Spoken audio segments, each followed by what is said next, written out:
un visa de travail. Pour bien des gens, on était confrontés à de la pauvreté dans ces pays. Tout ça fait en sorte qu'ils tentent de rejoindre les États-Unis, parfois parce qu'ils ont de la famille là-bas, ou du moins parce qu'ils veulent vraiment avoir une vie meilleure. Entre-temps, on disait les expulsions s'accélèrent. Je vous le disais, il y a 7 vols qui sont prévus à compter d'aujourd'hui. On veut expulser 1000 personnes par jour. Imaginez-vous, Catherine. Alors ça, c'est ce que ça donne à l'arrivée de ces migrants de retour à Port-au-Prince en Haïti. Il y en a plusieurs qui racontent qu'ils ont peur pour leur vie, pour leur sécurité une fois revenus en Haïti.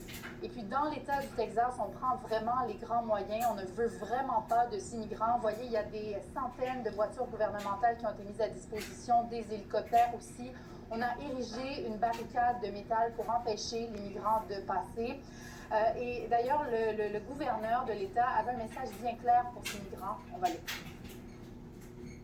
We are arresting and jailing anybody who comes across the border illegally and trespasses on private property or on public land. Sending a message to these folks and anybody thinking about coming here.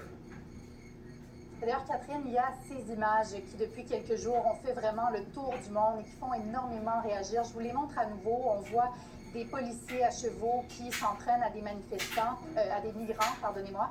Et bien évidemment, ce qui est surprenant dans ces images, c'est que ça se passe en sol américain, au Texas. Vous dire également qu'il y a aussi beaucoup de migrants qui sont de l'autre côté de la frontière, donc au Mexique, ici à Ciudad Acuña. Et puis il y en a aussi des milliers qui sont entassés à Tapachula, ça c'est tout près de la frontière du Guatemala.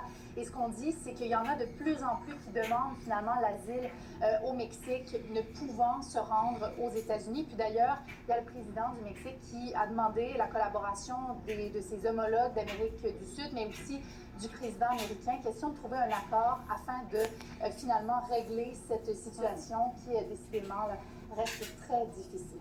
Des images qui sont très difficiles à voir aussi. Merci beaucoup. Je vous en prie.